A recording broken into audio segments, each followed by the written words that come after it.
नमो तस्से भगवतो वरहतो सम्मा संबुद्धस्से. माझे अतिपूजनीय गुरुबंधूजी, त्यांना मी गौरवपूर्ण अभिवादन करतो. श्रद्धावंत, पुण्यवंत उपासक आणि उपासिकांना तुम्हा सगळ्यांनाच तिथे एकत्रित जमलेले बघून फार आनंद वाटत आहे. फार वर्षापासून मी तुम्हा सगळ्यांना पाहतो, इथे येतो. तुम्हा सगळ्यांची श्रद्धा, धम्माविषयीची आवड आधी हे सगळे बघून फार आनंद वाटतो. तर हे तुमच्या सगळ्यांचं पुण्य आहे. तुम्हा सगळ्यांचं पुण्य आहे की तुम्हाला भगवान बुद्धांविषयी श्रद्धा आहे, धम्माविषयी, संघाविषयी श्रद्धा आहे. ते पुण्य असण्याचं प्रमाण असते.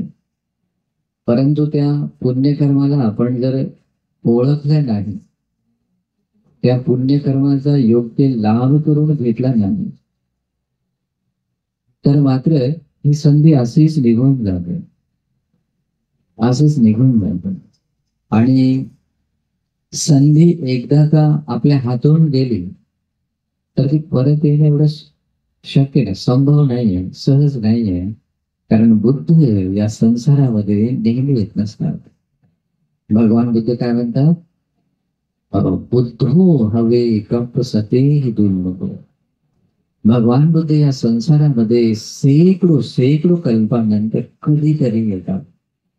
आणि भगवान बुद्ध या संसारामध्ये येतात तर ते लोक कल्याणार्थ येतात. भगवंताचा जन्म कसा होतो? बहुजन हिताय बहुजन सुखाय. म्हणजे काय असते? अधिकाधिक लोकांच्या हितासाठी, अधिकाधिक लोकांच्या सुखासाठी त्याला बहुजन हिताय म्हणतात. लोकानुकंपाय. भगवंताचा जन्म कसा होतो? या संसारामध्ये असणारे जेवढेही प्राणी आहेत, मग मनुष्य असो अथवा मनुष्यतर प्राणी असो, त्यांच्यावर अनुकंपा करण्यासाठीच भगवान बुद्धांचा जन्म होतो. लोकानुकंपा. त्याच्यानंतर आहे अर्थाय हिताय सुखाय.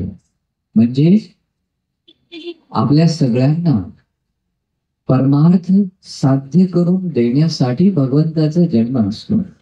कोणता अर्थ आहे? जसं की अथाय. अथायचा अर्थ होतो मनुष्य लोकातील मानवी सुख मिळवण्यासाठी, सुगती भूमीतील सुद्धा दिव्य सुख मिळवण्यासाठी आणि परम निर्वाण सुख मिळवण्यासाठी भगवान बुद्धांचा जन्म होतो. बघा किती सुंदर आहे. त्याला म्हणतात अथाय हिताय. परम हित करण्यासाठीच, मंगल करण्यासाठीच भगवंताचा जन्म होतो. त्याच्यानंतर आहे सुखाय. आपल्या सुखासाठी भगवंताचा जन्म होतो. बघा साधी गोष्ट आहे का? मग भगवंताचा जन्म आपल्या सुखासाठी झालेला आहे. त्याचं बघा, बोधिसत्व बाबासाहेबांचा जन्म आपल्या मांगण्यासाठी झाला आहे. बघा, बाबासाहेब जर नसते तर आज आपण कुठे असतो? विचार करू शकता? तुम्हाला सुख काय आहे माहिती पण नसतं, की तुम्ही जे चांगले कपडे घालता, चांगलं भोजन करता, चांगल्या घरामध्ये राहता, हे जे सन्मानाचे जीवन आहे त्याच्यात तुम्ही सुख राहता. कशामुळे? बाबासाहेबांमुळे आहे की नाही? महापुरुषांचा जन्म असाच होतो, भगवंताचा जन्म सुद्धा असाच आहे. म्हणून बुद्ध म्हणतात, पालीमधलं हे वाक्य नेहमी लक्षात ठेवा. तथागतो भिक्खवे पातु भाव बहुजन हिताय बहुजन सुखाय लोकानुकंपाय अथाय हिताय सुखाय देव मनुष्यानं.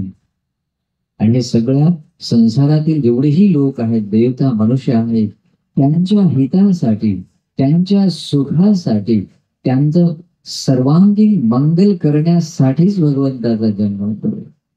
आणि उपासकांना तुम्हा सगळ्यांचं सौभाग्य आहे की आपण आज बाबासाहेबांच्या अनुकंपेने म्हणा आपण आज बुद्ध शासनामध्ये भगवंताला शरण गेलेले लोक आहोत. बुद्धं शरणं गच्छामि म्हणणारे लोक आहोत, नाही का? बुद्धांना शरण गेलेले आहोत. आणि हे साधं सौभाग्य नाही आहे, फार मोठं सौभाग्य आहे. जो कोणी व्यक्ती बुद्धांना शरण जातो, जो व्यक्ती धम्माला शरण जातो, संघाला शरण जातो, त्या व्यक्तीचं मंगलच होत, कधीच अवमंगल होत नाही, हानी होत नाही. कधीच त्या व्यक्तीला भगवंताला शरण गेल्यामुळे कधी पीडा, परेशानी, दुःख, नैराश्य मिळत नाही. भगवंताच्या अनुभवाने, भगवंतामध्ये असलेल्या अनंत गुणाने त्या व्यक्तीचं मंगलच होते, नाही का? भगवंताचा धम्म यासाठीच झाला. म्हणून बुद्धांच्या धम्माविषयी भगवान बुद्ध काय म्हणतात, किंवा भगवंताचे श्रावक संघ सुद्धा म्हणतात, भगवान बुद्धांनी स्वतःच्या प्रयत्नाने, म्हणजेच काय, सगळ्या प्रकारच्या पारमितांना पूर्ण करून, बोधिबक्षीय धर्मानुसार अनुगमन करून परम निर्वाण मिळवलेलं आहे. आणि तेच निर्वाण सुख आपल्याला मिळावं यासाठी भगवंताने महाकरुणेने आपल्याला हा धम्म दिला आहे, नाही का? आणि म्हणून आपण फार भाग्यशाली लोक आहोत. भगवान बुद्धांच्या परिनिर्वाणानंतर का होईना, पण आजही भगवंताची परिपूर्ण आणि परिशुद्ध बुद्धवाणी आजही आपल्याला ऐकण्यासाठी मिळते. भगवंताची वाणी आजही परिपूर्ण आहे आणि परिशुद्ध आहे. आज बरेच लोक त्याचा अभ्यास करत नसल्यामुळे, चुकीच्या व्यक्तींकडून मार्गदर्शन घेत असल्यामुळे, किंवा चुकीचे ग्रंथ अभ्यासल्यामुळे कधी कधी त्यांना बुद्धवाणीवर शंका येते, किंवा भगवंताची वाणी न समजल्यामुळे जी ओरिजिनल बुद्धवाणी आहे, जी त्रिपिटकामध्ये आहे, त्याच्याविषयी संभ्रम निर्माण होऊ शकतो. हे त्या व्यक्तीचं अज्ञान आहे, किंवा त्या व्यक्तीचा जो दुर्भाग्य आहे. परंतु आजही भगवंताची वाणी कशी आहे, परिपूर्ण आणि परिशुद्ध आहे. भगवंताच्या वाणीच्या, बुद्धवाणीमध्ये काही स्वभाव आहे. भगवान बुद्ध आणि भगवंताचे श्रावक जी देशना करतात, ती देशना कशी आहे माहिती आहे? आदि कल्याणम मध्य कल्याणम पर्यवसान कल्याणम. बुद्धांची वाणी कशी आहे? आरंभिक रित्या सुद्धा कल्याणकारी आहे, मंगल करणारी आहे. मध्यस्थानी सुद्धा कल्याण करणारी आहे, आणि शेवटी सुद्धा कल्याणकारी आहे, नाही का? त्याच्यानंतर ते सार्थम स व्यंजनम, त्याचा अर्थ होतो निर्वाणिक अर्थ साध्य करून देणारी बुद्धांची वाणी आहे. स व्यंजनम म्हणजे काय? परिपूर्णरित्या सर्वज्ञता ज्ञानाने धर्माची देशना दिलेली आहे. बघा, तुम्हाला कल्पना नसावी, बुद्धांच्या उपदेशामध्ये एवढी परिपूर्णता आहे की त्यामध्ये एक शब्द सुद्धा त्याच्यामध्ये तुम्हाला ऍड करायची, जोडण्याची गरज पडत नाही. एक शब्द सुद्धा त्यातून काढण्याची गरज पडत नाही. असा भगवंताचा धम्म आहे. त्याला म्हणतात सव्यंजनम, म्हणजे सम्यक संबुद्धाद्वारा सर्वज्ञ, सगळं पाहणारे, सगळं काही जाणणारे तथागत, त्या तथागताने सांगितलेला धम्म असल्यामुळे तो परिपूर्ण स्पष्टीकरणाने सांगितलेला आहे. ओके, तुम्हाला माहिती आहे, एक पूर्वीच्या काळी, भगवंताच्या काळामध्ये एक नग्न साधू राहत होते. त्यांनी आपल्या धर्माची स्थापना केली. ज्या दिवशी त्यांची डेथ झाली, त्यांचा मृत्यू झाला, त्याच दिवशी त्यांची डेड बॉडी समोर आहे आणि त्यांच्या धर्माचे 2 तुकडे झाले. त्यांचे कसे झाले माहिती आहे? ते म्हणतात, अरे तुला काय माहित आहे, त्यांची शिकवणूक अशी आहे. त्याला म्हणतात, नाही, त्यांची शिकवणूक अशी आहे, बघा असं आहे. मग ते म्हणतात नाही नाही, जे तू अगोदर सांगायचं होतं ते नंतर सांगितलं, जे नंतर सांगायचं होतं ते अगोदर बोलत आहेस, नाही का? ही गोष्ट अशी नाही, ही अशा अर्थाने ती सांगितलेली आहे, नाही का? मी आणि या संबंधी तुलाच संभ्रम आहे, नाही का? या कोड्यामधून तू फसलेला आहेस, चुकीच्या याच्यामध्ये फसलेला आहेस, तू यातून बाहेर कसा काढू शकतो सांग, मला उत्तर सांग. असं म्हणून त्यांच्या धर्मात दोन तुकडे झाले, नाही का? आणि आताही सुद्धा आहेत त्यांचे दोन, दिगंबर आणि श्वेतांबर, काय म्हणतात त्याला, आहे. ठीक आहे, ओके, असू द्या. तर मग हा प्रश्न जेव्हा भगवान बुद्धांना सांगितलं, विचारला की भगवान असं असं आहे, असं होऊ नये यासाठी काय आपण करावं? भगवान बुद्ध म्हणतात, भगवान बुद्ध म्हणजे सगळं काही जाणणारे, सगळं काही पाहणारे ते तथागत आहे. आणि एका सम्यक संबुद्धांनी जो धम्म सांगितलेला असतो तो कधीच अपूर्ण नसतो, तो परिपूर्णच असतो. आणि त्याचं लक्षणाला म्हणतात सव्यंजन. म्हणजे काय? त्याच्यात एक शब्द सुद्धा त्याच्यामध्ये जोडल्या जाऊ शकत नाही, त्यातून काढल्या जाऊ शकत नाही, असा भगवंताचा धम्म.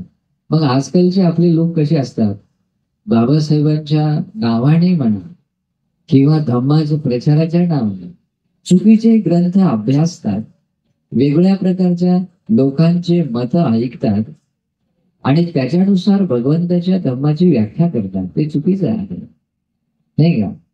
बाकीच्या धर्माचे लोक आपल्यावर काही विचार थोपवतात. कसा थोपवतात? अरे हे कसे बौद्ध लोक आहेत, आत्म्याला मानत नाही. पहिला प्रश्न. अरे ठीक आहे, आपल्याला वाटते की ठीक आहे, आपला भगवंताचा धम्म आत्मा मानत नाही, अनात्मवादी आहे, आपण मानतो, ठीक आहे, ती कन्सेप्ट कम्प्लीट नाही मानत, त्याचा अर्थ ही ठीक माहिती नसतो, ऍक्च्युअल मध्ये काय अर्थ आहे. त्याच्यानंतर अरे कसे बौद्ध लोक आहेत, हे पाप पुण्याला मानत नाही, सुगती दुर्गतीला मानत नाहीत, लोक परलोकाला मानत नाही, आणि असेच काही भरपूर असे प्रश्न असतात. आणि पण हे कोणी विचार दिले? हो, दुसऱ्याने दिले. आपण आपल्या बुद्धीचा वापर करतो आणि विचार करतो की हा आपला धर्म कसा आहे, तर्कवादी आहे, बुद्धिवादी आहे, विज्ञानवादी आहे, असा विचार करून आपण काय करतो, माझ्या बुद्धीला जे पटते तेच मी घेतो. ते कालामसूत्राचं उदाहरण देतात, तुमच्या बुद्धीला पटत असेल तरच तुम्ही स्वीकार करा. अरे पण तुम्हाला ते ज्ञान तरी आहे का, की तुमच्या बुद्धी तरी आहे का ती पटण्यासाठी, नाही का? आता जे कुशल आहे, म्हणजे कुशल म्हणजे काय, जे चांगले कर्म आहे त्याला ओळखण्याची योग्यता तरी आहे का? चांगलं काय आहे, वाईट काय आहे? जे आता समजा वाईट कर्म आहे, त्या वाईट कर्माला एखाद्या ग्रंथात लिहिलं आहे म्हणूनच आपण मानायचं ते वाईट आहे? नाही. ते कोणी सांगितलं आहे म्हणूनच मानायचं आहे का? नाही. ते कुल परंपरेने मानत आलो आहोत, स्वीकार करीत आलो आहोत म्हणून मानायचं आहे का? नाही. म्हणजे अनेक पर्याय आहे. मग आपण तिथे आपल्या बुद्धीचा वापर करतो, आपल्याला भगवंताचा धम्म माहिती नसतो आणि तिथे आपण काय सांगतो, नाही आपल्या बुद्धीला पटत नाही म्हणून आपण ते मानत नाही. पण आपली बुद्धीच आहे का? हो, छोटीशी राहते, विचार करण्याचं कौशल्य पण नाही. मग तसा भगवंताचा धम्म नाही आहे उपासकांना. तो सव्यंजनम सोबतच केवलं परिपूर्णं परिशुद्धं ब्रह्मचर्य, केवलं एकांततः. एकांतता म्हणजे काय? 100%, 100%, म्हणजे 100% ते कसं आहे, परिपूर्ण आहे आणि परिशुद्ध आहे. आणि तो धम्म कुठे आहे? त्रिपिटकामध्ये आहे. यावर विश्वास असला पाहिजे. त्रिपिटकामध्ये आहे. आणि जो त्रिपिटक आज थेरवादामधील अरहंत लोकांनी, थेरवादामध्येच आनंद असतात, अरहंत लोकांनी आपल्या गुरु शिष्य परंपरेने सुविशुद्ध रूपाने ठेवलेला तो ग्रंथ आहे त्रिपिटक. ओके, मग असा धम्म आपल्याला बाबासाहेबांनी आपल्याला दिला. मग आपल्याला तिथे काहीतरी कमी पडते समजण्यासाठी. ओके, मग असा धम्म जोपर्यंत या संसारामध्ये आहे तोपर्यंत लोक कल्याण होते. हा धम्म जेवढ्या लोकांना मिळतो, बघा, असा भगवंताचा धम्म जेव्हा लोकांना मिळतो आणि लोकांचं कल्याणच होते. मग ते कोणत्याही समाजातला व्यक्ती असो. पूर्वीच्या काळी क्षत्रिय परिवारातील लोक, ब्राह्मण परिवारातील लोक, वैश्य परिवारातील लोक, शूद्र परिवारातील लोक, सगळ्याच परिवारातील लोक भगवंताकडे येत होते आणि भगवंताचा धम्म ऐकून ते भगवंताचे श्रावक बनत होते. बुद्धं शरणं गच्छामि बनत होते. किती सुंदर आहे बघा. पूर्ण गावच्या गाव, पूर्ण तो प्रदेशच्या प्रदेश सगळे भगवंताला शरण जात होते. काय आश्चर्य आहे. धम्माचा हा स्वभाव आहे. पण आपण काय करतो, आपण म्हणतो की हे आमचं आहे, ते तुमचं आहे, आणि हे असं आहे असं म्हणून आपणच वर्गीकृत करतो. आपण अनंत मैत्रीची गोष्ट करतो आणि त्या मैत्रीचा अभाव ठेवतो. आपण करुणेचा मार्ग संदेश सांगतो. आपण ज्याच्यामध्ये शील, सदाचार, नैतिकता आहे, नाही काय, सगळे गुणधर्म असतात, पण आपल्यामध्येच त्याचा भाव दिसतो. पण तिथे धम्म नाही राहतो. असं काय नाही. भगवंताचा धम्म फार पवित्र धर्म आहे आणि लोक कल्याणच होते. म्हणून भगवंताने भिक्षू लोकांना असा आदेश देताना जेव्हा म्हटलं, भिक्षूंनो, तुम्ही लोकांच्या कल्याणासाठी विचरण करा. दोन भिक्षू लोकांनी एका दिशेला जाऊ नका. एका दिशेला दोघे जण जाऊ नका. एका दिशेला एकच जण जा. कशासाठी? की तुम्ही अधिकाधिक लोकांपर्यंत पोहोचाल.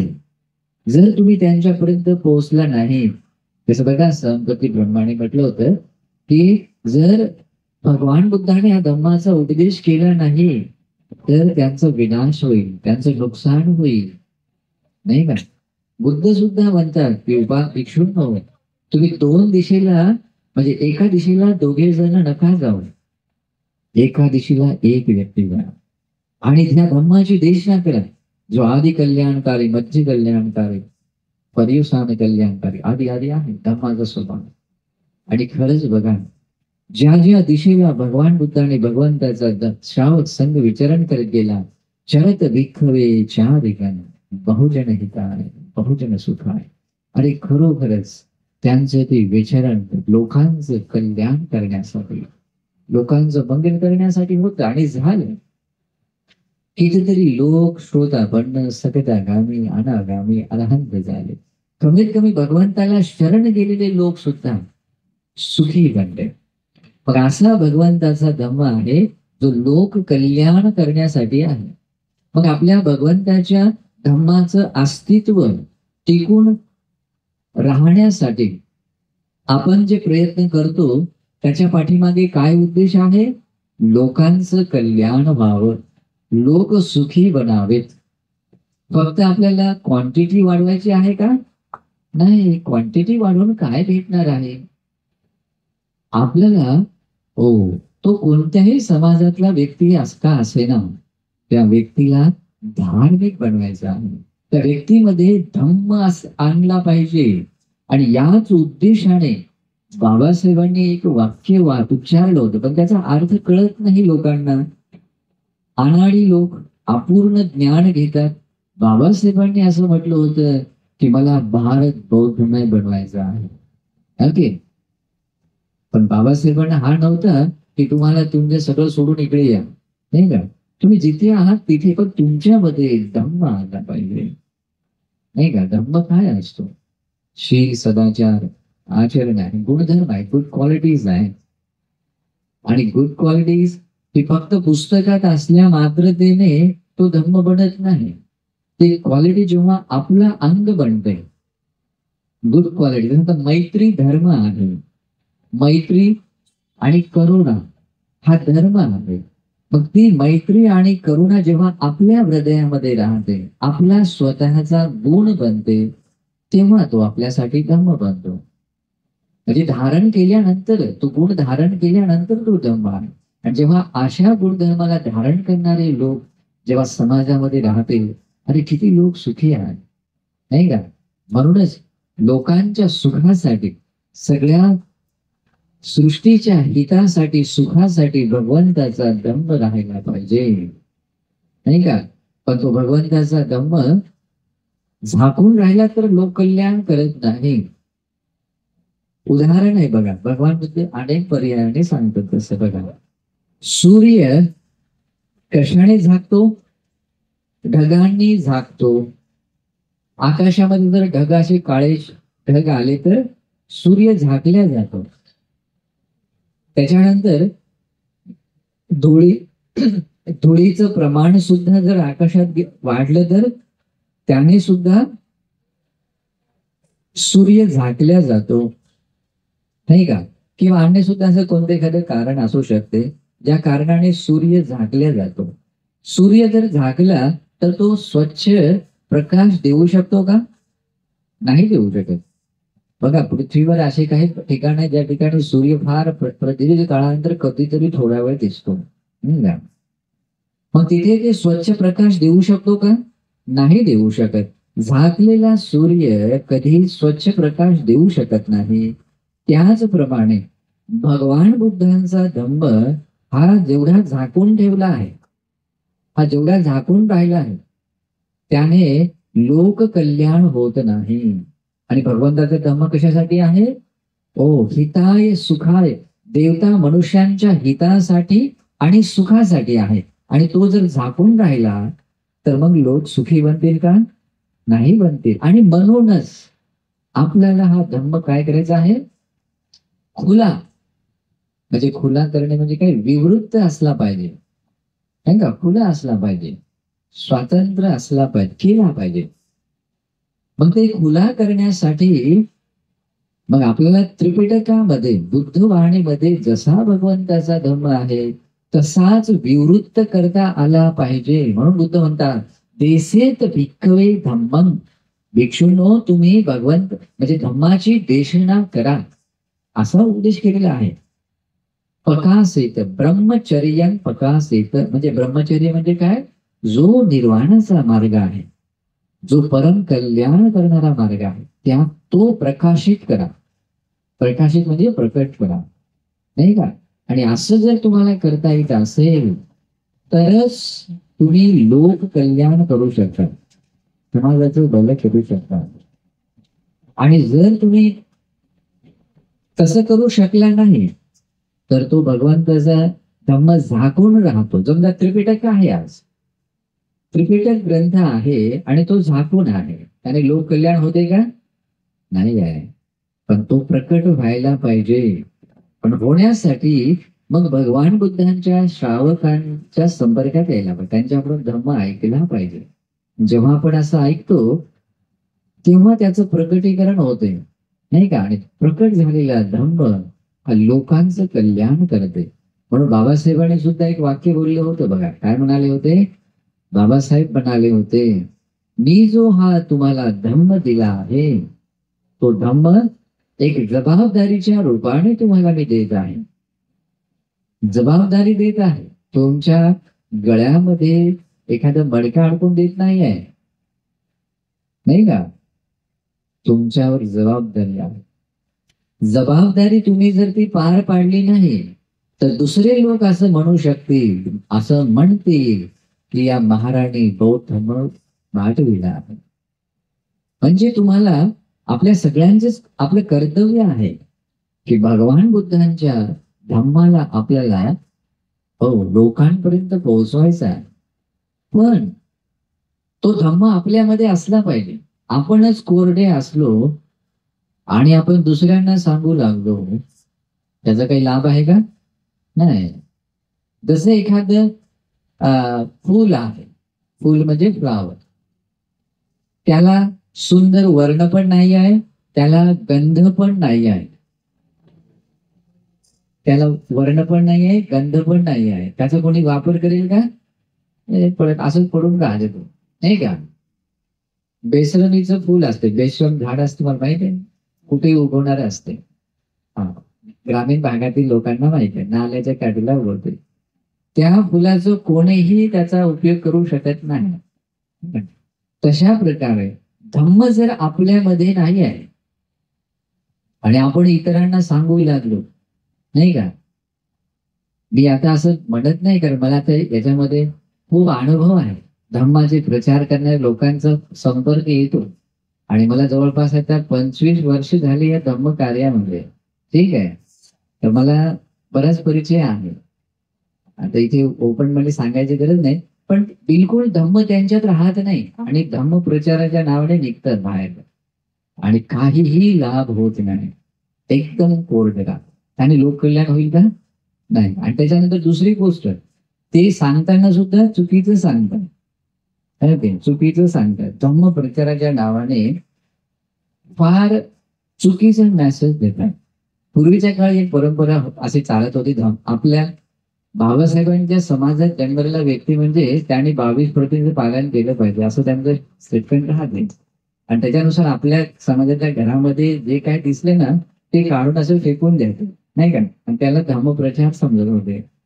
पण ऍक्च्युअल मध्ये तो धम्मप्रचार नाही आहे. धम्म काय असतो? भगवंताचा धम्म शील, समाधी, प्रज्ञा, दान देणे, मैत्री आहे, करुणा आहे, नाही का, शांती, सहनशीलता, नाही का, हे सगळे हा धम्म आहे.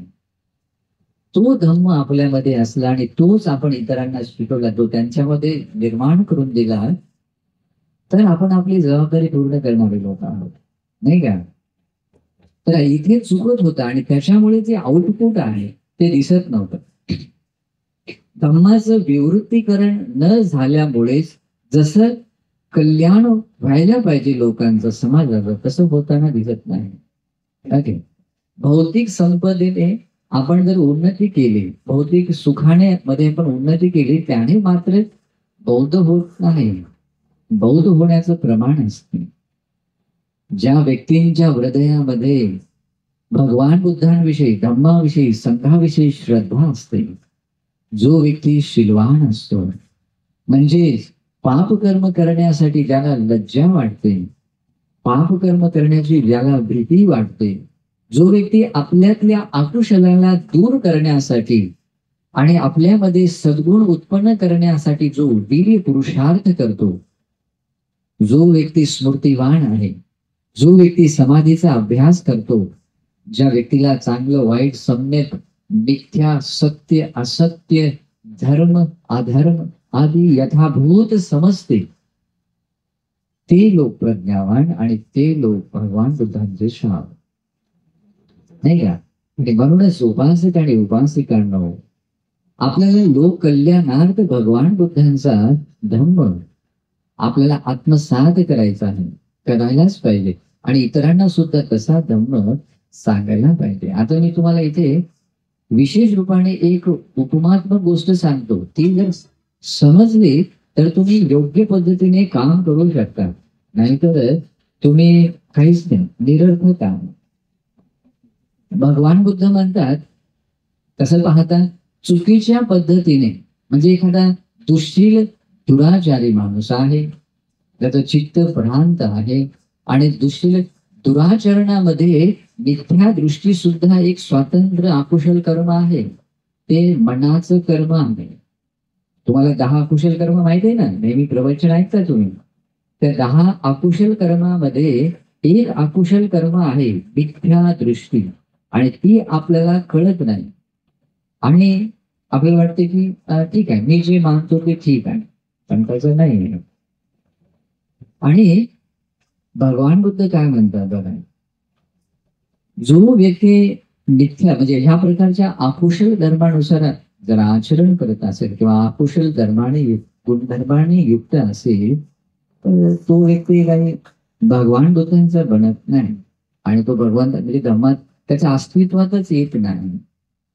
भगवंताच्या धर्मामधला तो येऊ शकत नाही आणि तो व्यक्ती जर स्वतःच धम्मवान नाही आहे, तर मग दुसऱ्यांना तो धम्मवान नाही करू शकत, नाही का.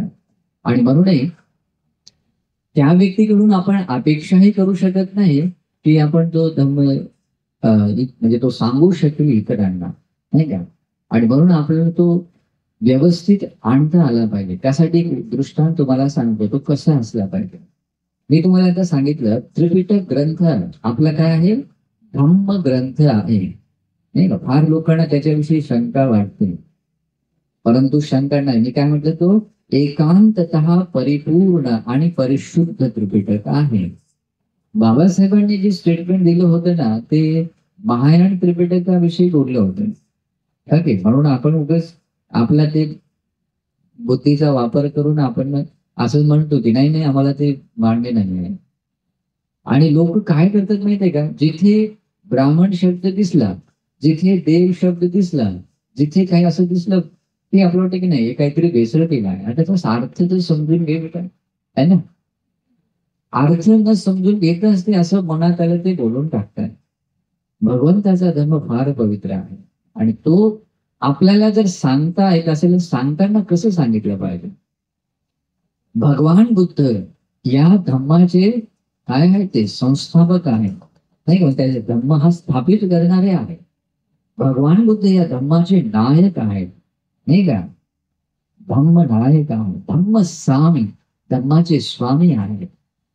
भगवंताच्या मुखातून निघालेले प्रत्येक वचन म्हणजे धम्म आहे. आणि तो धम्म जेव्हा आपल्याला इतरांना सांगायचा आहे, तर मग कसा सांगितला पाहिजे, फार सुंदर पद्धतीने. बघा मी तुम्हाला एक उदाहरण सांगतो. एक राजा आहे, पूर्वीच्या काळी राज परंपरा होती, आताच्या राजाची गोष्ट नाही. पूर्वीच्या काळीची राज परंपरा आणि त्या राजाविषयी असलेल्या लोकांची जी भावना ती फार अद्भुत होती, खूप चांगली होती. राजाने एखादा आदेश दिला की जा या प्रकारचा आदेश लोकांपर्यंत पोहोचव, तर तो जो राजसेवक व्यक्ती होता, तो राजाचा तो आदेश आपल्या शिरसावंद असं डोक्यावर गौरवाने घेत होता. असं त्या इकडे आणि असं असं पास नव्हतं केलं. राजाचा आदेश हात जोडून गौरवाने, तो अतिशय असं श्रेष्ठ गौरवाने तो स्वीकार करे. त्याला घेऊन जाताना सुद्धा असं कुठे घेऊन नाही ठेवत, त्याला सन्मानाने एका योग्य ठिकाणी ठेवून सन्मानाने घेऊन जा. आणि एखाद्या गावाच्या म्हणजे एखाद्या चौकामध्ये किंवा कुठे सगळ्यांना एकत्रित करून किंवा जे काही आवाज करून दौंडी गाऊन, नाही का, एकत्रित करून तो राजाचा जो आदेश आहे तो वाचणारा व्यक्ती असा खाली नव्हता बसेल, तो एखाद्या उंच ठिकाणी असा बसून किंवा उभं राहून तो अतिशय गौरवाने राजाचा आदेश आहे असं म्हणून ते जेव्हा ते इतरांना सांगत, तर राजाचा आदेश आहे तो प्रत्येक जनता, प्रत्येक समोर ऐकणारा व्यक्ती गौरवाने ऐकत होता की अरे आमच्या राजाचा संदेश आहे. तो संदेश म्हणजे शिरसावंद म्हणजे खूप मोठा, आपल्या प्राण गेला चालेल पण राजाचा आदेश तुटला नाही पाहिजे. मग अशा पद्धतीने त्याचं पालन होत होतं, नाही का. भगवान बुद्धांचा धर्म असाच आहे. भगवंताच्या मुखातून निघालेला संदेश म्हणजे आदेश आहे तो. त्याला घेऊन जाणारा सांभाळणारा व्यक्तीने असं अतिशय गौरवाने सांभाळलं पाहिजे. तो आहे त्रिपिटकामधली ती वाणी आहे. त्याचं वाचन करताना किंवा तो इतरांना सांगताना मग आपण कसं सांगितलं पाहिजे. राजाचा आदेश आपण तोडून मोडून सांगता येते का, कमी करून सांगता येते का, जास्त करून सांगता येते का, नाही. त्याच्यामध्ये काही कटुती करता येत नाही, त्याच्यामध्ये काही आपलं मनाचं ऍड करू शकत नाही, नाही का. तसं करू शकत नाही. फुल जसं जसं आहे शुद्ध रूपात ते सांगावं लागते. तशाच पद्धतीने मग आपल्याला हा भगवंताचा धम्म सांगता आला पाहिजे. आणि जेव्हा असं होते तेव्हाच भगवंताचा धम्म या संसारामध्ये स्थापित म्हणजे खुला होतो, विवृत्त होतो, खुला होतो. आणि विवृत्त जसा खुला सूर्य जसा स्वच्छ प्रकाश देतो, तशा पद्धतीने खुला असलेला स्वातंत्र्य म्हणजे विवृत्त असलेला भगवंताचा धम्म लोकांचं कल्याण करतो, मंगल करतो, लोकांना सुखी बनवतो. खरंच भगवंताचा धम्म फार सुखावा आहे. ज्यांनी ज्यांनी त्यांना आपल्या जीवनात उतरवलं आहे त्यांचं मंगल झालं आहे. करोडो क्षत्रिय लोक, करोडो ब्राह्मण लोक, करोडो वैश्य लोक, करोडो शूद्र लोक भगवंताच्या धर्मामध्ये आले, आपल्या धर्माला धारण करून आपलं मंगल करून घेतलं, नाही का. भगवंताचा धम्म खरोखरच सुखावह आहे. म्हणून म्हणतो ना आपण, धम्मचारी सुखांचे ती. भगवान बुद्धांच्या धम्मानुसार आचरण करणारा व्यक्ती सुखाने जीवन जगतो. खरंच असंच आहे. मग असा आदेश भगवंताचा धम्म आता आपल्याला प्रकट करायचा आहे. मग तो कसा केला पाहिजे? जसा त्रिपिटकामध्ये आहे तसाच आपल्याला इतरांना सांगता आला पाहिजे. आपण जर सांगण्यामध्ये जर त्रुटी केली तर आपण फार मोठं नुकसान करतो. फार मोठं नुकसान करतो. तो राजाचा अपमान आहे, नाही का? म्हणजे भगवंताचा अपमान आहे. जर राजाचा आदेश आपण तोडून मोडून सांगितलं तर राजाचा अपमान आहे. तसंच जर तुम्ही तोडून मोडून भगवंताचा धर्म सांगितला तर तो भगवंताचा अपमान आहे. म्हणजेच जो व्यक्ती धम्माला अधम्म म्हणून सांगतो, अधर्माला धर्म म्हणून सांगतो, विनयाला विनय नाही असं म्हणून सांगतो, आणि जे विनय नाही आहे त्याला भगवान बुद्धांचा विनय म्हणून सांगतो, हे काय आहे? तो अधर्म आहे. हेच कारण आहे बुद्धांच्या धर्माला विनाश करण्यासाठी. हेच कारण आहे, धम्म विनाशाचं कारण आहे. आणि आपण जर धर्म प्रचाराच्या नावाने लोकांचं कल्याण व्हावं आणि लोकांना हा धम्म समजावा म्हणून आपण धर्म प्रचारासाठी निघतो आणि चुकीच्या पद्धतीने सांगतो. जे भगवंताने सांगितलं नाहीये ते सांगितलं आहे, असं असं सांगितलं म्हणून सांगतो. म्हणजे आपल्या पॉकेटमधून निघालेल्या गोष्टी सांगतो. बघा आजही ते सोशल मीडियामध्ये, तुम्ही युट्यूबवर, तुम्ही हे लोक जे देतात ना भगवंताविषयी स्टेटमेंट देतात, काही काही ते आपल्या पॉकेट मधले काढून सांगतात. किती दुर्भाग्याची गोष्ट आहे, नाही का? हे धम्माला विनाश करण्यासाठी, नष्ट करण्यासाठी कारण आहे. आणि ही चूक जर आपण करू लागलो, आपण जर धम्माच्या प्रचाराच्या नावाने, धम्माचं वृद्धी व्हावी याच्या नावाने आपण धम्माला असं पाठीमागे नेत आहे. बाबासाहेबांनी एक वाक्य सांगितलं होतं, मी हा जो धम्माचा रथ इथवर आणला आहे, याला जर तुम्हाला समोर नेता येत नसेल तुम्ही तिथे ठेवा, त्याला तिथे ठेवा, त्याला पाठीमागे नेऊ नका. आणि जर आपण पाठीमागे नेणारे बनलो असेल तर भगवंताच्या धम्माच्या नावाने आपण अधर्म शिकू लागलो तर त्या धम्माला आपण असं पाठीमागे नेऊ लागलो, विनयाला विनय समजू लागलो नाही, नाही का? भगवंताने जे नाही सांगितलं आहे तेही सांगू लागलो भगवंताच्या नावाने. आजही दुसऱ्या जाती धर्माचे लोक नाही का, आमचे भगवान बुद्ध आहेत असं म्हणून ते जे भगवंताविषयी जे स्टेटमेंट देतात अतिशय चुकीचं. एवढे अभद्र शब्दाने ते वर्णन करतात ते इमॅजिन करू शकत नाही. आणि एकीकडे काय म्हणतात, हो भगवान आमचेच आहेत म्हणतात. हो, आणि दुसरीकडे फार डेंजर ते भगवंताविषयी बोलतात. दुर्भाग्य लोक आहेत हे, अधर्मामध्ये आसक्ती ठेवणारे लोक, त्याच्यामुळे तसं स्टेटमेंट देतात. ओके, आता ते बोलताना थोडस अप्रिय वाटू लागते म्हणून ते काही ऐकून घेऊ नये. भगवंताची जशी वाणी आहे तशीच आपण सांगावी, तेच शिकावं आणि तेच इतरांना सांगावं, याने हेच मंगल होते. म्हणून तुम्हा सगळ्यांचं एक सौभाग्य आहे की आपल्याला बाबासाहेबांच्या अनुकंपेने आपल्याला भगवंताचा धम्म भेटला आहे आणि आपण सगळे असे भगवंताला शरण गेलेले आहोत, नाही का? आणि आपल्याला आणखी सौभाग्य आहे की आजही सुविशुद्ध भगवंताचं धम्म त्रिपिटकामध्ये आहे. त्याला आता शिकण्याची गरज आहे, अभ्यासण्याची गरज आहे. आणि त्यासाठी आपल्याला बुद्ध विहाराची गरज लागते. या बदलापूर भागामध्ये आपण फार वर्षापासून प्रयत्न करीत होतो की आपल्याला इथे काहीतरी बुद्ध विहार असायला पाहिजे, नाही का? तुम्ही लोकांनी खूप अनेक प्रयत्न पण केले, नाही का? मला वाटते 15 वर्षाच्या अगोदर पण आम्ही पण थोडा प्रयत्न केला होता की तुम्हा लोकांना असं एखादं ठिकाण मिळावं ज्या ठिकाणी तुम्हाला वंदन करण्यासाठी, धम्म शिकण्यासाठी असं काहीतरी ठिकाण मिळावं, नाही का? ते जिथे असते तिथे लोक कल्याण असते. आणि तुम्हा सगळ्यांच्या पुण्याने ते जवळ जाते की लुंबिनी बुद्ध विहार बनवत आहे, नाही का? चांगली गोष्ट आहे, नाही का? परंतु त्या ठिकाणी जर तुम्ही समजा ते भगवान बुद्धांचं विहार आहे पण आज आपल्या विहाराची स्थिती काय आहे आपल्याला माहित आहे. भारतातील आणि विशेष करून महाराष्ट्रातील विहाराची स्थिती काय आहे. सगळे कमिटीच्या अंडरमध्ये राहते आणि तिथे धम्म शिकवण्याची काही परमिशन राहत नाही. त्याला एकतर लॉक राहते. तिथे वंदना घेण्याची परमिशन राहत नाही. काय दुर्भाग्य नाही का. छोट्या छोट्या स्वार्थ लाभाचे काहीतरी गोष्ट राहते आणि असं बंद करून ठेवतात. धूळ खात पडते. आमचे श्रीलंकेचे विहार बघा. श्रीलंकेमध्ये आमच्या गुरुजींचे जवळपास 75 विहार आहेत. राजमहालासारखे विहार आहेत. तुम्ही बघितलं तर असे अद्भुत होऊन जातात, चकित होऊन जातात. पण हे होते कशाने. धम्म आहे, श्रद्धा आहे. श्रद्धा असेल तर सगळं होते आणि श्रद्धा नसेल तर हो सगळे धूळ खात पडून जातात. आता तुमच्यासाठी दुसरी महत्वाच्या गोष्टी सांगतो.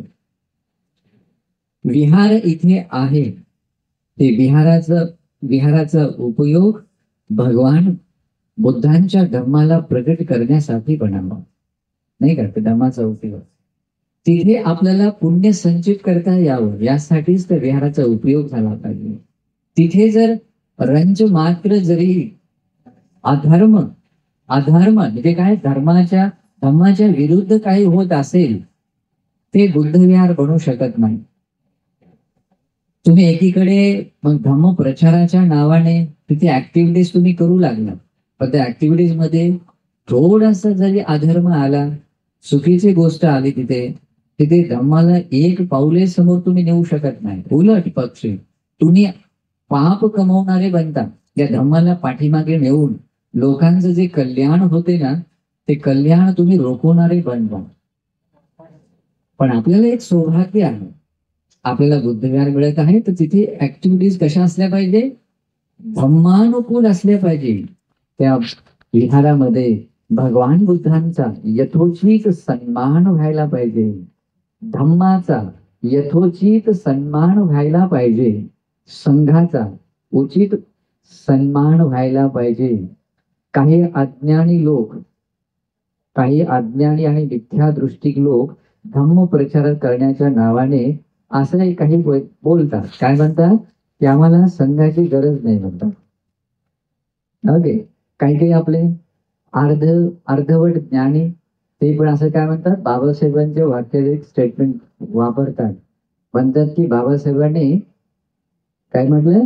हो संघाला शरण जात नाही असं म्हटलं होतं म्हणतात नाही का. आणि त्यांच्या पाठीमागची भूमिका काय आहे. बाबासाहेबांनी का म्हटलं कसं म्हटलं नाही का.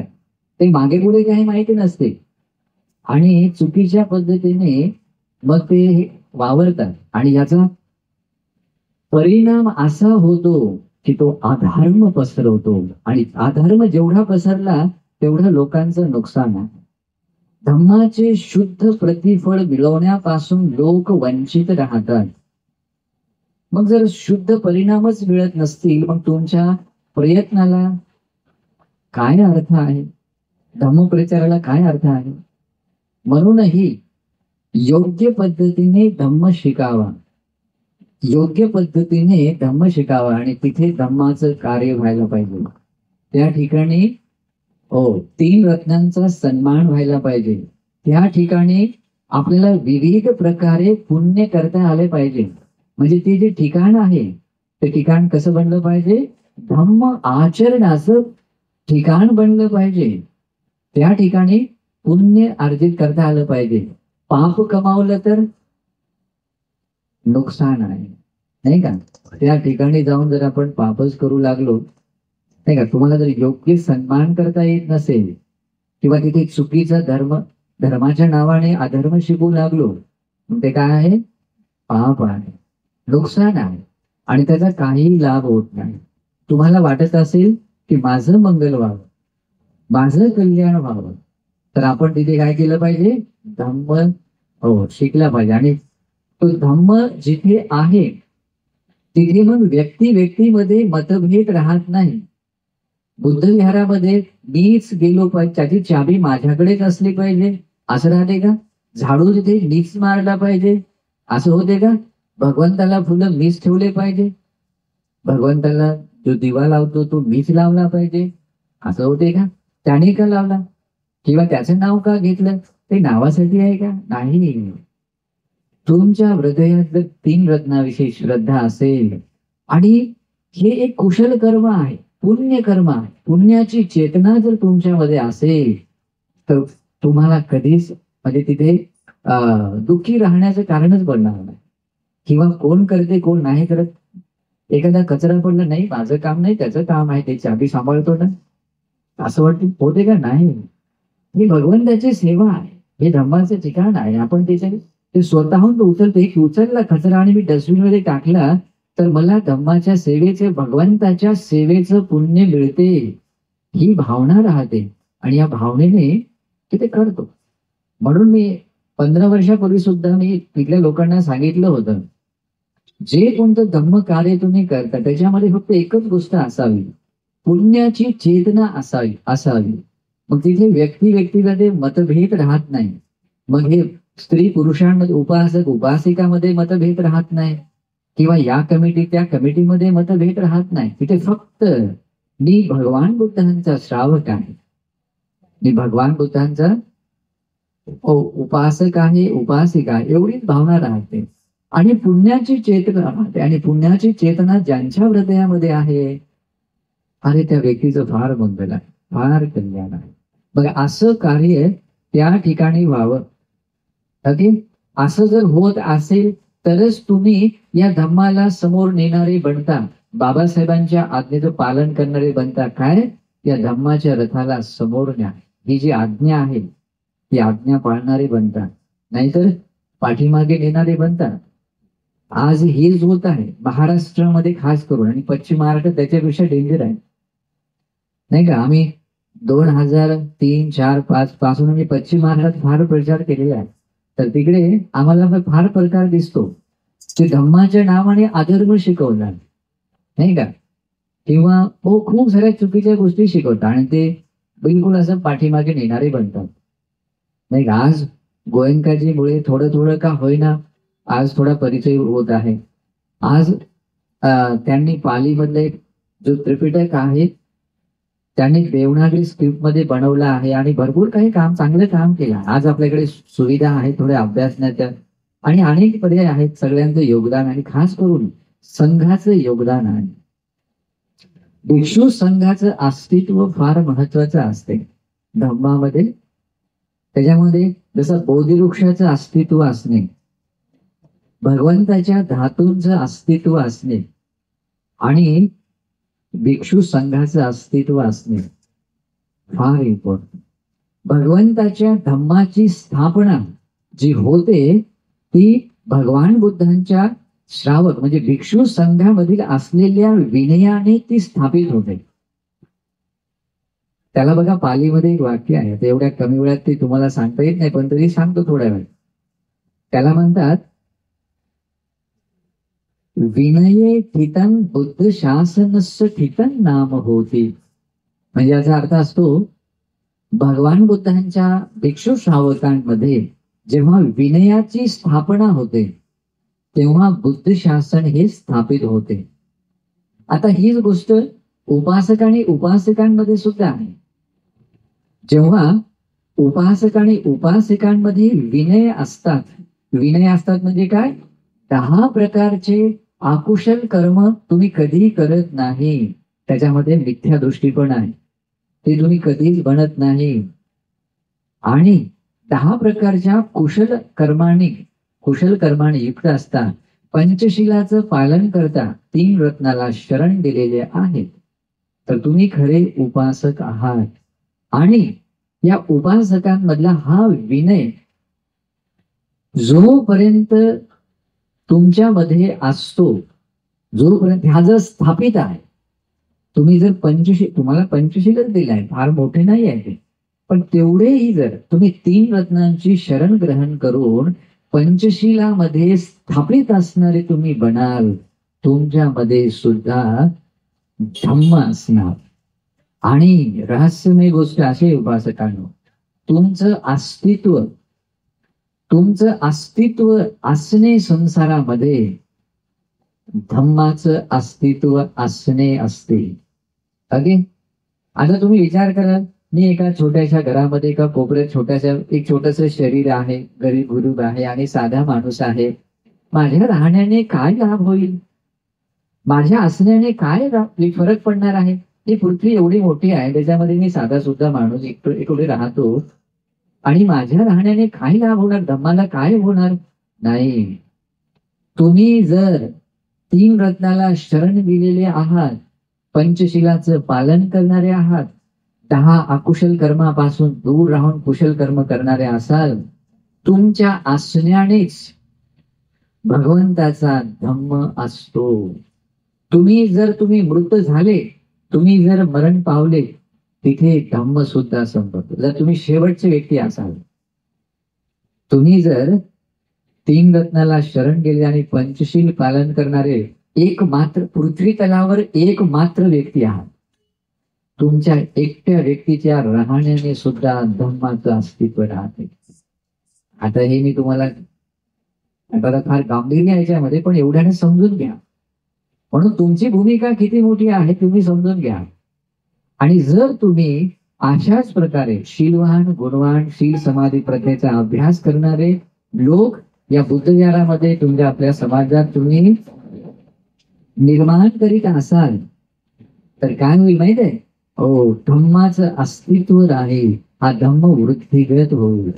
आणि मग तेव्हा म्हणू शकतो, अरे बहुजन हिताय बहुजन सुखाय आपलं कार्य आहे. म्हणजे धम्म बहुजनांच्या हितासाठी बहुजनांच्या सुखासाठी हा बनत आहे. आणि म्हणूनच तुम्हाला एक मी फार रहस्यमय गोष्ट सांगतो बघा. भगवान बुद्धाने जेव्हा धर्मचक्र प्रवर्तन केलं आणि फार प्रदीर्घ काळ भगवंताने आणि भगवंताच्या श्रावकांनी धम्म प्रचार करीत लोक कल्याण केलं, करोडो लोक श्रोतापन्न सकतागामी अनागामी अरहंत बनले, करोडो लोक बुद्धांना शरण जाऊन सुगतीगामी देवलोकात उत्पन्न झाले. त्याच प्रकारच्या एक भगवंताला शरण गेलेला मनुष्य देवलोकामध्ये गेल्यानंतर आपल्या पुण्यकर्माला पाहतो आणि म्हणतो, अरे भगवंताचा धम्म किती सुंदर आहे, किती लोकांना सुखी बनवतो, किती लोकांचं मंगल करतो. हे बघा, मनुष्य लोकातील करोडो लोक आपला देह सोडून सुगतीगामी बनत आहे. देह सोडल्यानंतर सुगती लोकांचा येत आहे. आणि असं म्हणून त्याचं हृदय प्रीतीने भरून जाते. आणि तेव्हा तो भगवंताजवळ येतो, भगवंताला अभिवादन करतो आणि म्हणतो, भगवान, तथागत रूपी शैलमय पर्वतातून निघणारी, बघा हिताची उपमा पण सांगतो, तथागत रूपी शैलमय पर्वतातून निघणारी कलकल निनाद करणारी आर्य अष्टांगिक मार्ग रूपी बुद्ध वचन रूपी नदी, आर्य अष्टांगिक मार्ग रूपी बुद्ध वचन रूपी नदी चिरकाळापर्यंत या लोक सत्वांचे दुःख शांत करीत चिरकाळापर्यंत वाहत राहू दे. असं उदाहरण वाक्याने गाथा बोलतात. काय वाक्य नाही का सुंदर. आणि तथागत रूपी शैलमय पर्वता, जसं एखाद्या हिमालयामधून गंगा नदी वाहते, त्याप्रमाणे भगवंताच्या मुखामधूनच भगवंताची ही धर्मरूपी गंगा निघाली आहे. आणि भगवंताचा धर्म म्हणजे काय? आर्य अष्टांगिक मार्ग आहे, शील समाधी प्रज्ञा आहे. याच गुणधर्मामध्ये बोधिपाक्षिक धर्म समावतो. याच गुणधर्मामध्ये अखंड 84,000 धम्मांनी युक्त असलेल्या त्रिपिटकामधली बुद्धवाणी समावली. ही गंगा आहे. ही गंगा, ही धर्मगंगा जर लोकसत्वांचे दुःख, म्हणजे लोकसत्व म्हणजे काय? या संसारात जेवढेही प्राणी आहेत, मग ते मनुष्य असो, देवता असो, कोणी असो, सगळ्या प्राण्यांची दुःख शांत करीत, शांत होतातच लोक, जेवढेही दुःख आहे, दुःखे माणूस सुखी बनतो भगवंताच्या नामाने. लोकांचे दुःख शांत करीत की चिरकाळापर्यंत अशीच टिकून राहो, अशी ती व्यक्ती देवता प्रार्थना आणि आपले उदाहरण वाक्याने कामना करते, मंगल कामना करते. आणि जर तुम्हालाही असंच वाटत असेल की भगवंताचा धम्म लोक कल्याण करेल, असा चिरकाळापर्यंत टिकून राहावं, तर तुम्हाला काय करावं लागेल? मग भगवान बुद्धांची जी वाणी आहे, जी त्रिपिटकामध्ये आहे, ती बुद्ध वाणीची गंगा आपल्याला प्रवाहित करावी लागणार आहे. आणि ते प्रवाहित करण्याचं ठिकाण आहे बुद्ध विहार, नाही का? ती प्रवाहित करण्याचं ठिकाण आहे आपलं हृदय. आपल्या हृदयामध्ये जर धम्म असलं तर ती धर्माची गंगा वाहत आहे, नाही का? धम्म आपल्या हृदयामध्ये आहे, शील आहे, तर धम्म तुमच्या हृदयामध्ये आहे. आणि त्याच प्रमाणाने तुम्ही प्रमाणित होता की तुम्ही भगवंताचे श्रावक. भगवान बुद्ध म्हणजे काय? सगळ्या देवता आणि मनुष्यांचे गुरु, सत्ता देव मनुष्यानंद, नाही का? काय अद्भुत गुण आहे. भगवान बुद्धाने अनंत करुणेने मनुष्य लोकातील मनुष्यांना, देवता लोकातील देवतांना हा धम्म शिकवला आहे, नाही का? मग अशा भगवान बुद्धाने जो धम्म दिला आहे, तो धम्म जेव्हा लोकांच्या हृदयामध्ये राहतो. आज बघा, या 10,000 ब्रह्मांडातील सगळे देवता भगवंताला शरण गेले आहेत. भगवंताच्या काळातील बघा करोडो करोडो लोक कुठे आहेत आज? देवता लोकांमध्ये आहेत. बघा, श्रावस्ती नगरामध्ये 7 करोड लोक राहत होते. किती? बघा, मुंबई नगरापेक्षा अद्भुत शहर असेल ते, नाही का? त्यापैकी 5 करोड लोक श्रोतापन्न होते. त्याच्यामध्ये विशाखा, अनाथ पिंडक आणि बाकी सुद्धा महानुभाव संपन्न लोक होते. मग ते 5 करोड, इथे फक्त एका शहराची गोष्ट आहे. मग बाकी बघा, जम्बूद्वीप किती विशाल होता आणि संपूर्णतः बौद्ध धर्म असा स्थापित होता. आणि त्यावेळेचे करोडो करोडो मार्ग आणि फळ लाभी लोक कुठे आहेत आज, नाही का? मग हे सगळे देवता लोकांमध्ये आहेत.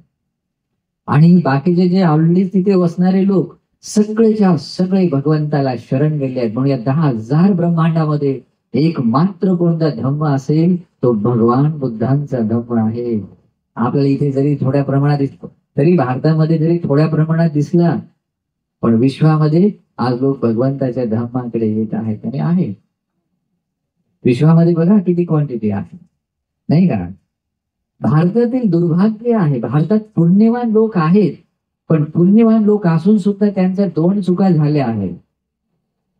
जसं आता जे क्षत्रिय, ब्राह्मण आदी जे लोक आहेत किंवा बाकीचे आता वेगळ्या प्रकारचे धर्म पडले आहेत, ते काय म्हणतात? भगवान बुद्ध म्हणजे दुसऱ्यांचे आहे. अरे, भगवान बुद्ध सगळ्यांचे असतात बाबा, नाही का? भगवंताचा जन्म सगळ्या मानव सत्वांसाठी होतो. जसं आता पावसाळ्यामध्ये जे ढग असतात, ते जेव्हा पाऊस पडतात, म्हणजे पाऊस पाडतात, तेव्हा असं म्हणतात की हे फक्त छोट्या काही लोकांसाठीच पडत आहे. नाही, ते जेव्हा पाऊस वर्षा करतात, त्यावेळेस ते एका एका थेंबाने सगळा परिसर पाण्याने भिजून जातो. त्याने छोटे छोटे जे नाले भरून जातात, छोटे नाले छोट्या नदीला मिळतात, छोट्या नद्या मोठ्या नदीला मिळतात आणि सर्वत्र सगळीकडे म्हणजे काही समृद्ध प्रदेश बनतो आणि सगळे लोक, मनुष्य आणि बाकीचे प्राणी सुद्धा सुखी बनतात. त्या ढगांच्या म्हणजे काय म्हणतात, वर्षावाने सगळे लोक सुखी होतात. तशाच प्रकारे भगवान बुद्धांच्या जन्माने, सत्पुरुषांच्या जन्माने सगळ्यांचं मंगल होते. बघा, बाबासाहेबांच्या जन्माने किती लोकांचं कल्याण आहे. सगळे लोक, भारतातले लोक सुखाने राहतात, नाही का? तो कोणत्याही जातीतला असो, कोणत्याही समाजातला असो, राज्यातला असो, सगळे लोक सुखाने राहतात, मिळून मिसळून राहतात. कशामुळे? महापुरुषांच्या महान कार्यामुळे. हे तर लौकिक स्तराचे महापुरुष आहेत. भगवान बुद्ध आहेत, नाही का? जे लोकनाथ आहेत, या अनंत ब्रह्मांडातील सगळ्या देवता मनुष्यांचे गुरु आहेत. मग असे भगवान बुद्ध जेव्हा जन्मले, मग त्यांच्या जन्माने कसं लोक कल्याण होते बघा. मग असा भगवंताचा धम्म लोक कल्याण करणारा आहे. तर मग आपल्याला हा धम्म तसा सांगता आला पाहिजे. त्यासाठी आपल्याला तो आत्मसात करता आला पाहिजे, नाही का? आता मी तुम्हाला ओरिजिनल तुम्हाला धम्म सांगतो की ज्याच्यामुळे तुम्ही धार्मिक बनाल, भगवंताचे खरे उपासक बनाल. जो व्यक्ती धम्माला धारण करतो तो धम्मचारी व्यक्ती. जो व्यक्ती भगवंताला शरण जातो, 3 रत्नाला शरण जातो, तो बुद्धांचा उपासक म्हणजे आजच्या भाषेतला बौद्ध व्यक्ती. जर बौद्धांना शरणच गेला नाही, नुसतं इथूनच म्हणत आहे, त्याला काही भगवंतावर श्रद्धाच नाही आहे, नाही का? मी बाबासाहेबांच्या समाजातला जन्मलेला माणूस आहे आणि म्हणून मी म्हणतो आणि इथूनच म्हणतो. त्याला काही अर्थ कळत नाही, का म्हणतो कळत नाही, तर तो नाही म्हणा. ओके. भगवंताचा श्रावक तो व्यक्ती बनतो जो व्यक्ती सुविशुद्ध रूपाने पंचशिलाचं पालन करतो. पंचशिलाचं पालन करतो. मग ते जीव हिंसेपासून दूर राहतो. सगळ्या प्राण्यांवर दया, अनुकंपा, करुणा ठेवतो. काय धम्म आहे बघ. हा गुणधर्म जेव्हा तुम्ही स्वतःचा गुणधर्म बनवता, तुम्ही सत्पुरुष व्यक्ती बनता. तुम्ही सत्पुरुष बनता. कधीच तुम्ही चोरी करत नाही. दुसऱ्यांच्या वस्तूवर लोभ उत्पन्न करून ते चोरी चित्ताने घेण्याचं मन ठेवत नाही. नाही का? चोरी करण्यापासून दूर राहण्याची शिक्षा ग्रहण करता. तुम्ही सत्पुरुष व्यक्ती बनता. तुम्ही कधीच व्यभिचार करत नाही. म्हणजेच म्हणजे आपली बायको सोडून दुसरीकडे जात नाही किंवा आपला जो पती आहे त्यांना सोडून दुसरीकडे जात नाही. सम्यक आचरण करतात, त्याला सम्माचार म्हणतात. हे का? व्यभिचार करण्यापासून दूर राहता. कधीच खोटे बोलत नाही. कधीच नसेली द्रव्याचं सेवन करीत नाही. या कारणाने तुम्ही काय बनता? सत्पुरुष बनता. आणि भगवान बुद्ध म्हणतात सत्पुरुष व्यक्ती म्हणजे भगवंताचे खरे श्रावक आहे. आणि सत्पुरुषामध्ये श्रेष्ठ सत्पुरुष म्हणजे महापुरुष ते लोक असतात जे लोक स्वतः जीव हिंसेपासून दूर राहतात. सगळ्या प्राण्यावर दया, करुणा, मैत्री ठेवतात आणि इतरांना सुद्धा सांगतात की मित्रांनो किंवा आपल्या घरातील लोक जे कोणते सदस्य असतात, माता पिता भाऊ बंधू यांना म्हणतात, उद्देशून म्हणतात की भावा बंधूंनो, तुम्ही सुद्धा जीव हिंसा करू नका. तुम्ही सुद्धा सगळ्या प्राण्यांवर दया, करुणा ठेवा, मैत्री ठेवा. आणि असं त्यांना सांगतात आणि त्यांना सुद्धा जीव हिंसेपासून दूर राहण्याची शिक्षा त्यांना देतात, त्यांना स्थापित करतात. तो माणूस महापुरुष व्यक्ती आहे.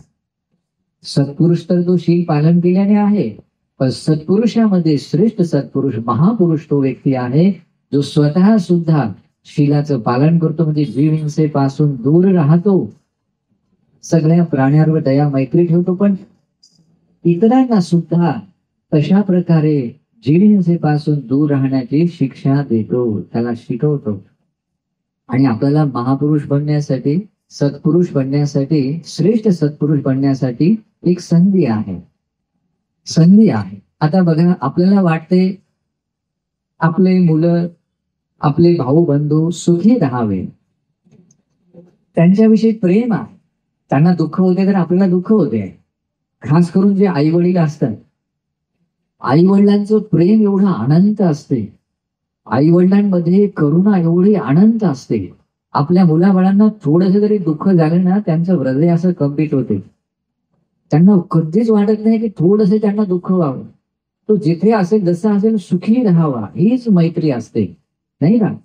आणि जर आई वडिलांमध्ये असं प्रेम आहे, करुणा आहे, मग आपण त्यांना मग अशी शिक्षा दिली पाहिजे. मुलाबाळांना काय दिलं पाहिजे की स्वतः तर जीवहिंसेपासून दूर राहिलं पाहिजे, सगळ्या प्राण्यावर दया करुणा ठेवली पाहिजे. त्यांना शिकवलं पाहिजे की बाळांनो, तुम्ही सुद्धा कधी हिंसा करू नये, सगळ्या प्राण्यांवर दया करावी, करुणा करावी. तो छोटा जीव का असेना, मुंगी का असेना, मच्छर का असेना, पण त्याच्याविषयी सुद्धा दया, करुणा, मैत्री असावी, ठेवावी.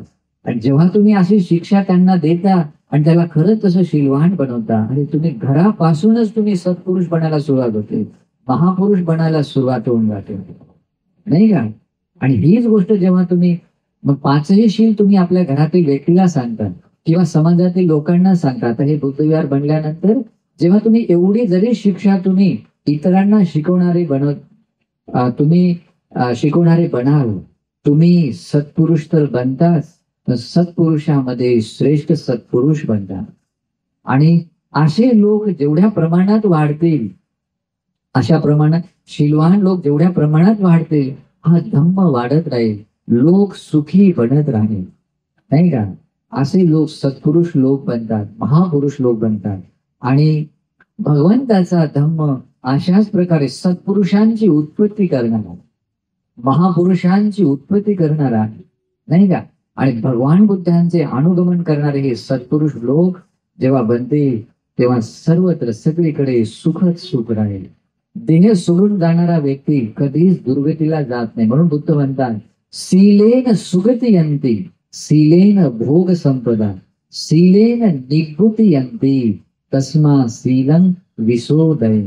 तुम्ही जर असे शीलाचे पालन करणारे असाल आणि इतरांना सुद्धा शीलामध्ये प्रतिष्ठापित, आणि ती घरापासून सुरुवात करायची. तुम्हाला जर तुमचे रक्त संबंधी प्रिय मनाप आहे तर भगवान बुद्ध म्हणाले, तुम्हाला जर तुमचे रक्त संबंधी प्रिय आहे तर तुम्ही त्यांना 3 रत्नाप्रती श्रद्धावान बनवा आणि शीलामध्ये प्रतिष्ठापित करा. इथून तुम्हाला महापुरुष बनण्याची म्हणजे संधी आहे, आणि ती जर तुम्ही परिपूर्ण केली तर तुम्ही खरंच महापुरुषांचे अनुगामी बनता. हा आहे धम्म. आणि जर तुम्ही चुकीच्या पद्धतीने शिकवाल, लोक काय म्हणतात, दुसऱ्यांनी काय म्हटलं आहे ते इम्पॉर्टंट राहिलात, भगवान बुद्धाने त्याविषयी काय सांगितलं आहे ते लक्षात घेतलं पाहिजे. आता बघा, काही लोक असं म्हणतात की मांस खाणे पाप आहे, नाही का. कोणी कोणी आपापलं स्टेटमेंट देतात. दुसरे लोक सुद्धा, काही लोक जे म्हणतात ते म्हणतात काहीतरी कारण शोधत आहेत खाण्यासाठी, म्हणून ते म्हणतात की पाप आहे नाहीये, काय काय काही बोलतात, नाही का. पण समजा एक अचेतन प्राणी आहे, नाही का, एक मांसाचा तुकडा आहे. त्या मांसाच्या तुकड्याला आपण जर म्हटलं की मी याला आता चाकूने त्याला कापून टाकतो, तलवारीने कापून टाकतो, तो मांसाचा तुकडा आहे, ती हिंसा होते का? नाही हो, त्याच्यात प्राण नाही आहे. हिंसा होण्यासाठी पर्टिक्युलरली 5 गोष्टी असाव्या लागतात. ओके, त्याच्यामध्ये पहिला तो प्राणी असायला पाहिजे, म्हणजे प्राणी असायलाच पाहिजे. प्राणी असून सुद्धा तो जिवंत असला पाहिजे. आता मृत प्राणी आहे तर त्याला का, तो एक मांसाचा तुकडा आहे, तो प्राणी असायला पाहिजे. त्याच्यामध्ये प्राण सुद्धा असायला पाहिजे. मारण्याचं चित्त असायला पाहिजे. मारण्याचं चित्त आहे पण मारण्याचा उपक्रम तरी केला पाहिजे. उपक्रम म्हणजे प्रयत्न केला पाहिजे, आणि त्या प्रयत्नाने तो मेला सुद्धा पाहिजे तो प्राणी, तेव्हा ती हिंसा होते. पण व्यक्ती काय करतात, आपल्या बुद्धीचा वापर करतात, नाही का. मग हे खाणं ते खाणं पाप आहे. अरे लोक काय म्हणतात, कुठं काय सांगितलं ते सोडून द्या. तसं जर केलं ना, तो व्यक्ती मिथ्या दृष्टीत बनतो. मग एकीकडे आपण भगवंतांनी सांगितलेला सम्यक दृष्टीचा शब्द उच्चारण करतो, दुसरीकडे मिथ्या दृष्टीला अंगीकारतो, तिथे धम्म नाही आहे. भगवान बुद्धांनी कोणत्या अर्थाने ती गोष्ट सांगितली आहे, जसं आता पंचशील आहे, ते पंचशीलच कोणत्या आकाराने आपण ते आचरण केलं पाहिजे, नाही का. ते भगवान बुद्धांनी सांगितलेल्या उपदेशानुसार त्यांना आचरण केलं पाहिजे, नाही का. लोकांनी काय सांगितलं, लोक काय म्हणतात त्यावर ते इम्पॉर्टंट, कोणत्या ग्रंथात काय लिहिलं आहे ते इम्पॉर्टंट आहे. त्रिपिटकामध्ये भगवान बुद्धांनी त्यावर काय शिकवलं आहे त्यानुसार आपण आचरण केलं पाहिजे. तो व्यक्ती शुद्ध रूपाने शीलवान बनतो. म्हणून हे शीलाचं विशुद्धीकरण आहे. म्हणून बुद्ध म्हणतात तस्मा शीलन विशोधे. त्यामुळे हे शीलाचं विशुद्धीकरण केलं पाहिजे, विशुद्ध रूपाने पालन केलं पाहिजे. मग या शीलाने काय मिळते माहित आहे, शीलेन सुगतियंती. हा गुणधर्म तुमच्यामध्ये असेल, तुम्ही कधीच अवनतीला जात नाही, दुर्गतीला जात नाही, तुम्ही सुगतीला जाता. मनुष्य लोकांमध्ये सुद्धा सुखाने राहतात. आणि आपला हा देह सोडून गेल्यानंतर तुमचे शील हे गुणधर्मानुसार सुगती नामध्ये देवलोकामध्ये तुमचा जन्म होतो. त्याला म्हणतात शीलेन सुगतियंती. शीलेन भोग संपदा. हे तुम्ही भौतिक जीवन जगताना जे भोग संपदा ज्याच्यामध्ये तुम्हाला सुख मिळते, ते ऐश्वर्य सुख कशाने मिळते, तुमच्यातल्या त्या शील पालन केल्यामुळे. आणि एवढंच नाहीये, शीलेन निभूती. शील पालन केल्याने निर्वाण सुख सुद्धा मिळते. आणि असं जर सुख मिळत असेल, एक छोट्याशा गुणधर्माने एवढं मंगल होत असेल, तर विचार करा भगवंताचा धम्म खरंच किती मंगल करणारा आहे. म्हणूनच भगवंताचा धम्म चिरकाळापर्यंत टिकून राहावं, ही जी भावना जी आहे ना, ती भावना आली पाहिजे. ती कशामुळे आली पाहिजे? की अरे भगवंताचा जो आर्य अष्टांगिक मार्गरूपी धर्म आहे तो लोक सत्वांचे म्हणजे सगळ्या मनुष्यांचे सगळ्या प्राण्यांचे दुःख दूर करीत हे संसारामध्ये चिरकाळापर्यंत टिकून राहावं अशी भावना ठेवून यासाठीचा आपला प्रयत्न असला पाहिजे. आणि जेव्हा तुम्ही यासाठी प्रयत्न करता तेव्हा तुम्ही खऱ्या अर्थाने धम्माचे प्रचारक बनता, धम्माचं अस्तित्व ठेवणारे बनता, नाही तर नुसतं नामधारी बनता. फक्त पांढरे कपडे घातले किंवा फक्त तुम्हाला एक सर्टिफिकेट दिलं तुम्ही बौद्ध माणूस, बौद्धाचार्य माणूस, नाही का? फक्त तुम्ही जन्माने आले म्हणून आम्ही तुम्ही बौद्ध आहे. आणि कशाने होत आहे? जन्माने बौद्ध बनत नाही, पांढरे कपडे घातल्या मात्र त्याने बौद्ध बनत नाही. तुम्हाला कोणी सर्टिफिकेट दिलं आहे की तुम्ही एक बौद्ध नाही बौद्ध बनत. ही गुड क्वालिटीज तुमच्यामध्ये पाहिजे, नाही का? पण असं बना तुमच्या अस्तित्वाने धम्माचं अस्तित्व आहे.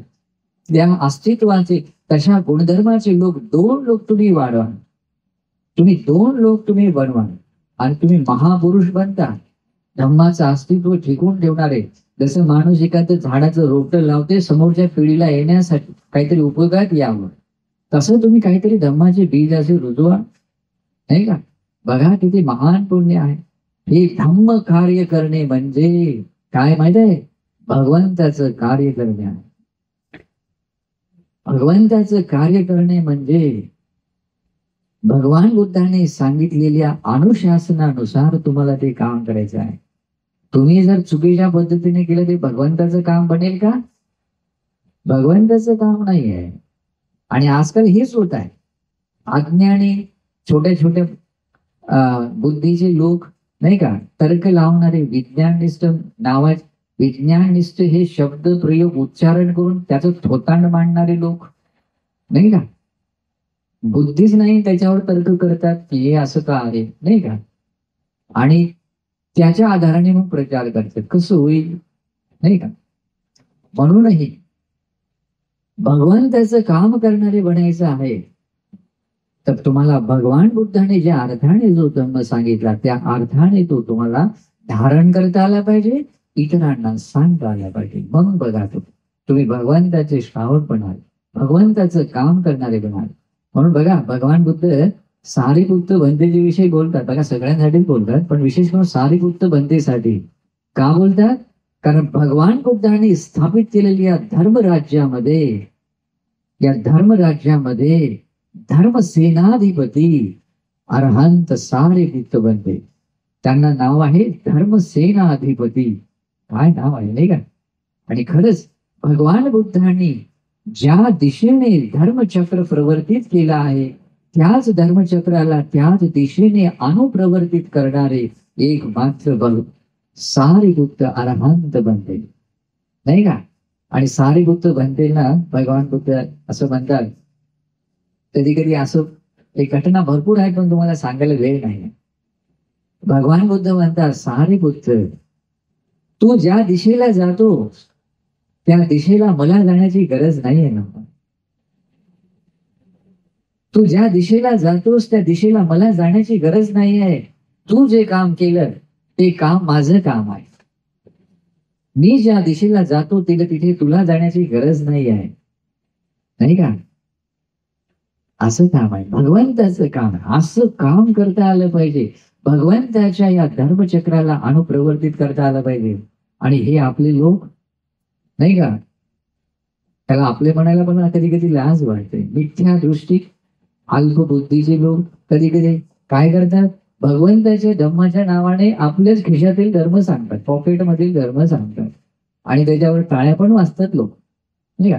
आणि बाकीच्या गोष्टी फक्त बढायाचे सांगतात. आपला धर्म या संसारात कसा श्रेष्ठ आहे, नाही का, हे आहे ते किती मोठ्या संख्येने आहे, लोक किती धारण करतात, काय अरे कुठे हे फक्त मोठ्या मोठ्या गोष्टी राहतात. जी क्वालिटी आहे ती नसते. धम्म हा धारण केल्या जातो, धारण केल्याने तो धम्म बनतो, नाही का? आणि हेच चुकते. आणि म्हणून आपण भगवान बुद्धांचं कार्य करणारे, धम्माचं कार्य करणारे बनले पाहिजे, धम्माचे सेनाधिपती बनले पाहिजे. आणि हे बनण्यासाठी तुम्ही सत्पुरुषांच्या सहवासात राहिले पाहिजे. म्हणजे भिक्षू लोकांच्या सहवासात राहिले पाहिजे. जे भिक्षू, कोणता भिक्षू लोक नाही बरं, नाही तर असं आजकाल कुठे पाहतो जे चुकीचे शिकवतात तसं नाही. जे जे लोक, जे भिक्षू लोक धर्म आणि विनयाने युक्त आहेत, जे भिक्षू लोक 3 रत्नांचा सन्मान करतात, शीलवान गुणवान आहे, सुविशुद्ध धम्माची देशना करतात, अशा भिक्षू लोकांच्या सहवासामध्ये राहा. आणि तेव्हा तुमच्यामध्ये ती योग्यता येते. तेव्हा तुम्ही धम्माचे श्रावक बनता, धम्माचं काम करणारे बनता. आणि बघा, बाबासाहेबांचं स्वप्न सुद्धा साकार होताना तुम्हाला दिसते. ते धम्म हा सर्वजण हिताय नाही होऊ शकत. तो जरी आपलं वाक्य फार प्रिय मनात वाटलं, परंतु ते बहुजन हितायच होते. प्रयत्न साध्य हाच होतो बहुजन हिताय. म्हणजे काय? आता 100% लोकांचं कधी मंगल होत नाही. आपल्याला वाटते 100% लोकांचं मंगल व्हावं, पण मंगल होते अधिकाधिक लोकांचं. आता 50% म्हणजे काय? 50-50% आहे. मग आपण विचार केला पाहिजे, अधिकाधिक लोकांचं कसं मंगल व्हावं. आता समजा एक पूर आला, त्या पुरामध्ये लोक वाहून जात आहे. आता आपल्या हातात ताब्यात नाही आहे, पण आपला प्रयत्न काय असला पाहिजे, मी अधिकाधिक लोकांना यातून कसा बाहेर काढू, अधिकाधिक लोकांना मी या संकटातून, या मृत्यूच्या द्वारातून मी कसं बाहेर काढून याला सुखी बनवू. मग अधिकाधिक लोक, त्या अधिकाधिक लोकांचा अर्थ जो आहे ना, त्याला बहुजन म्हणतात. आजकाल जे आपल्याकडे लोक काय म्हणतात, बहुजन म्हणजे हो, जे काही बिलकुल खालती कुठेतरी जन्मले आहेत ते म्हणजे बहुजन, काहीतरी अर्थ लावतात नाही का. मग आपली भावना अशी असली पाहिजे. आणि धम्म असाच असतो, बहुजन हित आहे, बहुजन सुख आहे. अरे खरोखरच बघा, हा धम्म जेव्हा तुम्ही स्वतः आत्मसात कराल, तुम्हाला कोणी लोकांनी नुसते हात जोडले तरी लोकांचं मंगल आहे. तुम्हाला कोणी एक वेळचं जेवण दिलं ना, तेही त्यांचं फार मंगल होते. पण आता हे उपासकांना असं केलं तर एवढं मंगल होते. विचार करा, भगवंताच्या श्रावक संघाला तुम्ही करा, दान द्याल तर किती मोठं पुण्य आहे. भगवंताने काय म्हटलं माहितीये, दुःशील दुराचारी मनुष्याला तुम्ही भोजन दिलं तर 1000 गुणा फळ भेटते. दुसऱ्या मिथ्यादृष्टी संप्रदायाचा व्यक्ती परंतु शीलवान असेल, शीलाचं पालन करतो, परंतु पृथग्जन व्यक्ती, त्याला तुम्ही जर दान दिलं तर 1,00,000 गुणा फळ भेटते. किती? 1,00,000 गुणा. आणि आणखी भरपूर आहे त्याच्यामध्ये. ते जर तुम्ही साधू संतांना दान दिलं, जे ऋषी मुनी असतात, जे असे घरबार सोडून जे संन्यासी बनतात, त्यांना तुम्ही जर दान दिलं, 1,00,000 करोड गुणा फळ भेटते. किती? 1,00,000 करोड. त्याच्यापेक्षा जास्त पुण्य मिळते जर 3 रत्नाला शरण गेलेल्या आणि पंचशील पालन करणाऱ्या उपासकाला कोणी जेवण दान देत असेल. आणि म्हणून याच्यावर तुम्ही समजून घ्या, तुम्ही कोणत्याच ठिकाणी आहात. मग तुमचं अस्तित्व हे लोकांचं किती कल्याण करते, आणि अशाच लोकांची संख्या तुम्ही वाढवाल तर किती लोक कल्याण आहे. पण भगवंताचा धम्म म्हणजे लोक कल्याणाचा मार्ग आहे. आपल्याला फक्त कोणाचा द्वेष म्हणून, असं भेदभाव म्हणून असं वाढवायचं नाहीये. हे धम्म मैत्री करुणेवर आधारित आहे. नाहीतर हे मारून बांधून होते का तलवार. लोकांनी बघा बाकीचे धर्मांतर कसे केलेले आहे, हो, तलवारीचा धाक दाखवून नाही का, हे बंड नाहीतर तलवार, डोकं शरीरापासून वेगळं नाही का. आज कितीतरी लोक, आता हे पाकिस्तान, अफगाणिस्तान, हे सगळे कशामुळे बनले माहिती आहे? सगळं हे बौद्ध देश होता. श्रीलंकेमध्ये सुद्धा जेव्हा इंग्रजांचं राज्य आलं, त्याने बंदुकीचा असा धाक दाखवून त्यांना बनवलं. पण नाव घेणं बरं नाही नाही का, पण त्याने बनवलंय. आजकालचे लोक त्यांचं थोडंसं वेगळं होते, काहीतरी असं आमिष देतात आणि ते बनवतात नाही का. आज आपल्या महाराष्ट्रामध्ये पण असं होते. आपल्याला असे काही बांधून मारून असं काही असं क्वांटिटी वाढवायची नाही. आणि मग लोक कल्याणाचा मार्ग आहे. मैत्री करुणा हृदयामध्ये आहे. अधिकाधिक लोकांचं मंगल व्हावं, अधिकाधिक लोक सुखी व्हावे.